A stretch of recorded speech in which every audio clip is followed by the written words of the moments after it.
In 2020, I graduated from law school here at the Moritz College of Law. Law school instilled in me a sense that the law was full of potential, that when applied properly, it could be used to combat any complex problem, end environmental degradation, unravel injustice. Any issue could be solved this way. After graduating, I went to DC and started working for the US Department of Justice in the Environmental Enforcement section. There, I sued those responsible for violating the federal laws meant to keep our air, our water, our land, and our communities safe. A few months after starting, I was assigned to the team bringing civil claims against those responsible for the 2010 Deepwater Horizon oil spill in the Gulf of Mexico. Now, at that time, this was the worst environmental disaster that the United States had ever faced. Millions of barrels of oil were discharged, 11 men died, 1,100 miles of shoreline were oiled, countless wildlife and ecosystems were harmed, and the economies of 5 Gulf states were threatened. Being assigned to this case was a dream come true. But most of my firsts as an attorney happened on this case. I was the youngest member on the team. My first time setting foot in a courtroom, my first time negotiating with a defendant, the first time I went to trial, all happened here. It was equal parts exhilarating and terrifying. But I was really lucky because the DOJ attorneys that I was working with were some of the most dogged, intelligent, and kindest people that I knew. Together, we worked towards victories in the courtroom and ultimately settled our claims for $21 billion. Those responsible for the spill also entered into economic settlements with individual businesses and response workers who helped clean up the spill. By many metrics, this was a huge success and something that I remain very proud to have been a part of. And yet, I knew that there would be gaps in the settlement, people and things that the law couldn't reach. Mom and pop companies, shrimpers, oystermen who didn't have the documentation to prove up their losses, and response workers who couldn't prove that illnesses that they suffered were connected to the oil spill response. In these ways, the law wasn't a silver bullet. It wasn't a straightforward solution for these people. It didn't do everything that I thought it would. The longer I practiced law, the more I recognized patterns in these gaps in the law, and that more often than not, those most vulnerable among us are those who are left behind. After 13 years practicing with the DOJ and teaching at the Vermont Law and Graduate School, I decided to come back to school to study the role of the law in complex environmental problems. I wanted to understand what it took to either make the law better or help create patches in our systems to help more of us recover in the face of environmental degradation. As a student, I've realized that most disciplines have their own versions of a silver bullet solution, their own thing that they think is going to solve our world's problems. And it's completely understandable to want to believe that a single person or process or institution could end hunger, end war, solve climate change. But no single theory explains it all, and no single fix solves our problems. So I started to think, what if we think about social problems more like math?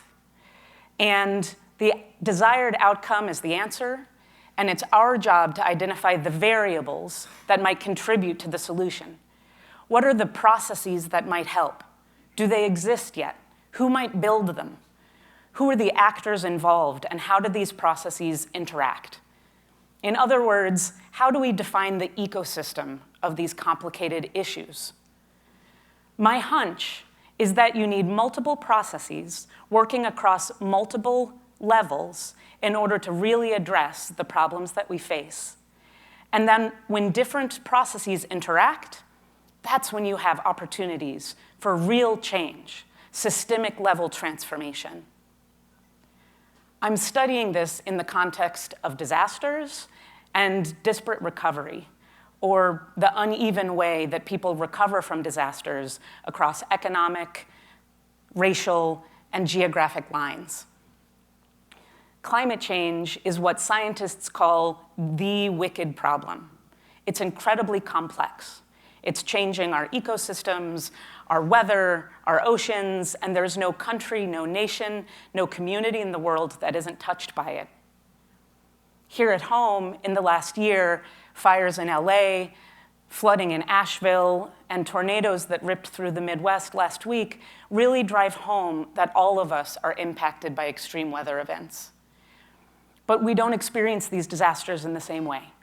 As with anything, there are winners and losers.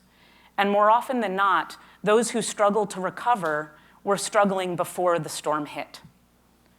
So I'm working on a solution to try and close that gap, to try to explain how disaster equity could be promoted through more creative thinking about solutions. I'm developing a framework for just resilience that tries to define the ecosystem of disaster and justice. It's a multi-stream approach that again assumes that lots of people and lots of processes are needed to help vulnerable people better prepare and recover from disasters. And I think I've identified at least 3 processes that apply. First are legal processes, and this is the law as it is now, the regulations and statutes that apply to disaster management, the institutions that implement them, and those of us who try to access them. Now, we know that the law leaves people in this space unserved and underserved. Studies show that middle and upper class households are more likely to get the money they need to rebuild after a disaster and are more successful at using the systems that we already have in place. Whereas lower income households are less likely to apply for aid and less likely to receive sufficient aid to recover. That alone illustrates a gap in the law that needs fixing. And yet, the law is an essential part of this equation. And the federal agencies that respond to disasters are an incredibly important resource that go into our communities after storms hit. And every year, Congress appropriates tens of billions of dollars to disasters. So what other processes might help communities get access to this money? One thing that might help are community-driven processes, which could be everything from a neighborhood group to a church to an organized social movement, who have a long history of helping communities rise up in the face of adversity and crisis. What can folks who are impacted by disaster learn from community? What processes are they already using? What community-driven processes might help? Actions here could look like someone getting help from a friend to apply for FEMA aid, or accessing private aid through a community resource, or maybe it's more concrete. Maybe it's development of a social movement surrounding disaster equity that grows on the environmental justice and civil rights movements in communities like Memphis and Flint, in North Carolina and Louisiana, who have long been standing up against environmental wrongs. Or maybe community action is as simple as a neighbor opening their home after a storm hits to those who have nowhere else to go. Now, taken together, I believe that when these 2 process streams interact, they can patch the systems that we already have. They can help build a bridge for people who are left underserved by the law. But in order to create systemic change, transformative change, I think we need to consider at least one more process, and those are departures from the status quo. Now, departures from the status quo, or the way that things are, happen when a government official or a private entity positioned well to help a community recover do things differently. They depart from the rules and regulations of the road, the norms of the organization. That could look like a single FEMA individual granting someone an extension on a deadline, or an agency interpreting law more broadly, or reforming the law that already exists. Transformative change in this area might look like a wholesale reorganization of the institutions that implement disaster management, or creation of new law with an eye towards equity and what hasn't worked about the system that we have. Now, I think these three are needed, each of them, and that when they interact, there are opportunities for real change to occur, for transformative change to occur. So why does this synergistic relationship between these processes matter? It means that each one of these processes, imperfect and incomplete as they are essential for creating just resilience, which means that we have to keep all three running to get to an ideal solution to a complex problem. So how does this apply to you outside the disaster context? Well, I think this approach to creative problem solving, to multi-stream consideration of problems, applies to almost any wicked problem. So I'd invite you to think about the issues that are worrying you right now, injustices that you see, problems that you would like to spend your precious time working on. It's really easy to feel hopeless in the face of these problems and fall into inaction and apathy.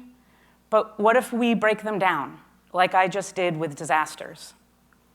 What are the processes that might influence the problems that you're worried about? Which processes might help but haven't been created yet? Who is in charge of them? What institutions? What people? Which of those people have power? Which of those people don't? In other words, what is the ecosystem of your problem?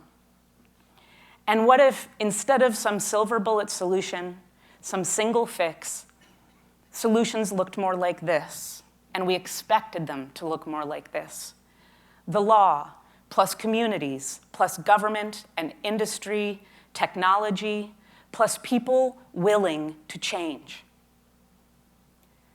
That would mean that you could live your whole life here as one of these dots on one of these processes that are essential to the ecosystem of a problem that you really care about.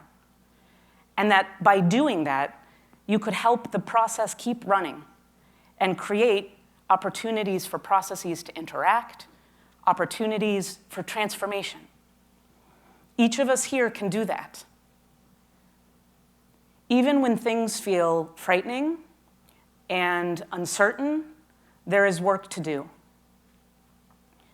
I know why we long for simple solutions.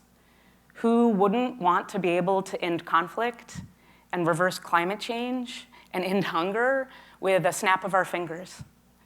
But no one, not even our world leaders, has the power to do that. And maybe that's okay, because maybe that means that many more of us have power to make change, one day at a time, one choice at a time. And when we do that, even when we don't know what will happen next, we can feel confident that we're helping to create opportunities for transformation. Thank you.